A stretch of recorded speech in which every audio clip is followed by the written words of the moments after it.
afternoon, everybody. I apologize for my tardiness today, so let's get right to it. We'll begin today with some scheduling announcements for President Trump's upcoming trip to Asia. Tomorrow night at 11 p.m., the president will depart the White House to fly to Malaysia, where he will arrive on Sunday morning local time. It's a long flight. President Trump will participate in a bilateral meeting with the Prime Minister of Malaysia in the afternoon, and then he will attend the ASEAN Leaders Working Dinner that evening. On Monday morning local time, the president will fly to Tokyo. Tuesday morning local time, President Trump will participate in a bilateral meeting with the new Prime Minister of Japan. On Wednesday morning local time, the president will fly to Busan, where he will participate in a bilateral meeting with the President of the Republic of Korea, deliver keynote remarks at the APEC CEO luncheon, and then participate in a U.S. APEC Leaders Working Dinner. On Thursday morning local time, President Trump will participate in a bilateral meeting with President Xi of the People's Republic of China before departing to return home to Washington, D.C. On Thursday night, upon arrival in Washington, President Trump and First Lady Melania Trump will participate in Halloween at the White House, where they will welcome law enforcement, military, and foster families. And I know many of us look forward to that. In other news, we are now on day 23 of the Democrat government shutdown. Senate Democrats have voted 12 separate times now to keep the government closed. Innocent Americans are suffering every day as a result. More than 500,000 civilian federal employees will miss a full paycheck tomorrow. Thousands of small business loans are going unapproved each month. This means almost $4 billion in capital is being withheld from small businesses across the country. The Democrat shutdown is also causing severe impacts at airports across the country. In one single day this week, the FAA had to issue ground stops impacting flights at Houston's George Bush Intercontinental Airport and Hobby Airport. 13,000 air traffic controllers who ensure that we all fly safely are continuing to work without pay. This is egregious and truly sad. Some of them are reportedly being forced to turn to driving for Uber and taking on other second jobs to make ends meet as the Democrats continue to shut down the government. Pilots are calling on Democrats to end this dangerous political game. The president of the Southwest Airlines Pilot Association called for the clean continuing resolution to be passed, saying, quote, "Our air traffic controllers and the broader air traffic system are already operating under immense pressure. A government shutdown only compounds that stress and threatens the efficiency of our skies." The Airline Pilots Association International, which represents more than 80,000 pilots, is sounding the alarm as well. They said this shutdown is undermining our system's safety. Resources are stretched thin, negotiations are delayed, and strain grows daily. With the Thanksgiving holiday approaching, we are nearing the busiest travel period of the entire year, when millions of Americans will go to airports to spend time with their loved ones. Let us be very clear from the White House today. If the Democrats continue to keep the government closed, we fear there will be significant flight delays, disruptions, and cancellations in major airports across the country this holiday season. If Democrats continue to shut down the government, they will also be shutting down American air travel. The White House is in constant communication with the air traffic controllers, with the airline associations, and with them, we urge Democrats to please pass the continuing resolution so we can just end this madness and this chaos and reopen the government. These are very avoidable consequences. The unnecessary pain, unfortunately, does not end there. Funding for the Supplemental Nutrition Assistance Program known as SNAP, which provides food benefits to low-income families, is beginning to lapse this week in some states. If Democrats continue to hold Americans hostage, there will not be enough funds to provide SNAP benefits for more than 40 million Americans on November 1st. That is next week. Democrats are solely responsible for all of this unnecessary pain. Why are they doing it? To give taxpayer-funded health care benefits to illegal aliens, some of whom are violent criminals. During the 4 years of Joe Biden's administration, the Democrats forced Border Patrol to admit illegal aliens into our country with no legal status and minimal screening. A significant number of these individuals are the worst of the worst criminals, rapists, pedophiles, murderers, and even members of the terrorist watch list. Despite having no legal status, Paroled aliens were able to file for work authorization, receive Social Security numbers, and access other benefits like Medicaid that are meant for Americans. Since I have found many in this room to repeatedly deny the reality that Democrats gave Medicaid benefits to illegals, and they continue to seek to do just that, I've brought a few verified examples for you today.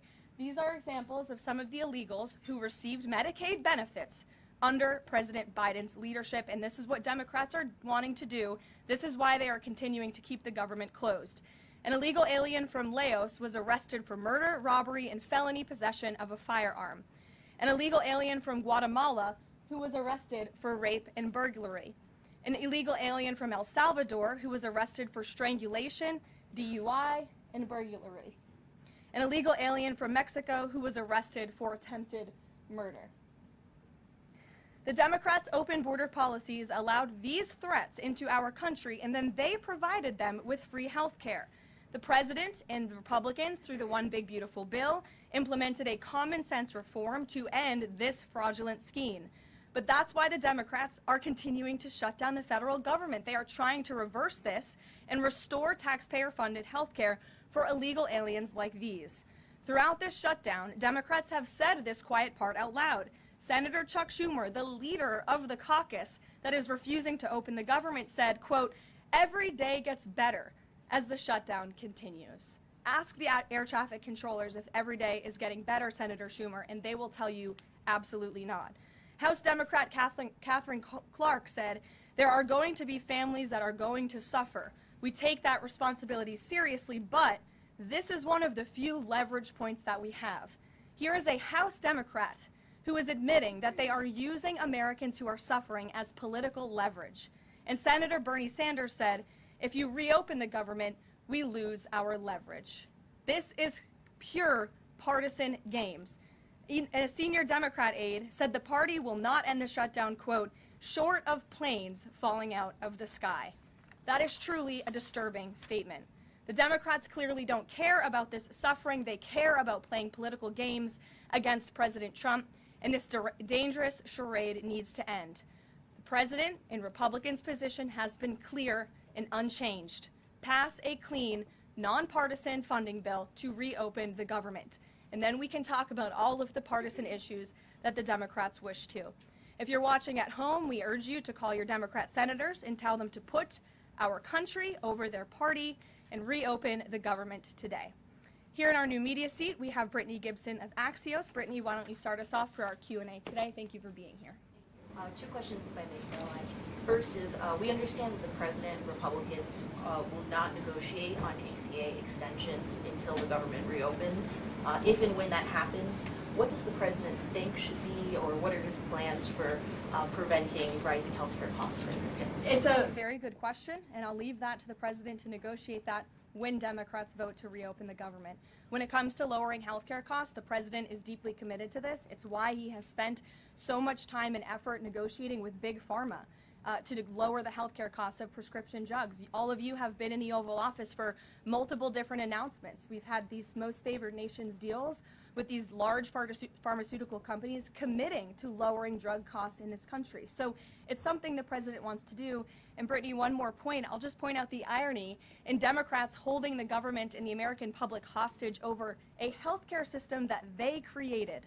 The healthcare system was called Obamacare. Why? Because Democrats and President Obama implemented. And Republicans have always said it's a broken system, yes, but they caused it, and now they want to shut down the government to fix it. We need to open the government, and then we can have these very important conversations about health care. And the second, on H-1Bs and foreign students, during the campaign, President Trump said he wanted to make it easier for foreign students to work at U.S. companies, staple a green card to every diploma. But the changes from several agencies now on H-1Bs are adding more obstacles to that. The administration is being sued over those changes. Can you explain the changes in the president's thinking on H-1Bs? The administration will fight these lawsuits in court. The president's main priority has always been to put American workers first and also to strengthen our visa system. We know for far too long the H-1B visa system has been spammed with fraud, basically, and that's driven down American wages. So the president wants to refine this system, which is part of the reason he implemented these new policies. These actions are lawful, they are necessary, and we'll continue to fight this battle in court. Garrett. Two questions on different topics, if you'll Sure. indulge me. On the pardon of Changpeng Zhao, and apologies if I'm mispronouncing that name, Binance has significant business interests with World Liberty Financial, the president's family's crypto company. How do you respond to the allegations from Democrats that this is a corrupt act? I would respond and say the president is exercising his constitutional authority to grant clemency requests. And the president and the White House have a very thorough examination of every pardon request that comes to the president's desk. It is thoroughly reviewed by the White House Counsel Office, and I spoke with our great White House counsel about the pardon after it happened. This was an overly prosecuted case by the Biden administration. Even the judge in the case admitted that the Biden administration was pursuing a egregious over-sentencing of this individual, and the previous administration was very hostile to the cryptocurrency industry. So the president wants to correct this overreach of the Biden administration's misjustice, and he exercised his constitutional authority to do so. And to the Democrats, I would just say there's nothing more corrupt than what President Biden did on his way out the door, pardoning his extremely corrupt son and many of his associates. On the ballroom, the first of which will probably be several questions about this today, I imagine. Is it a big story? It seems that way. The president's cost estimate has changed several times. I think it's up to $300 million now. Given the nature of all this, will the White House commit to releasing all of the donors and how much they're spending and how much of his own money the president is putting on the line to this? We have released the full list of donors thus far. Perhaps there will be more people who want to generously contribute to this project. And the president, yes, has committed his own resources. And when he releases that information, which I'm very confident he will, you will all see that. We'll see a dollar figure from the president? Yes, Okay. he will.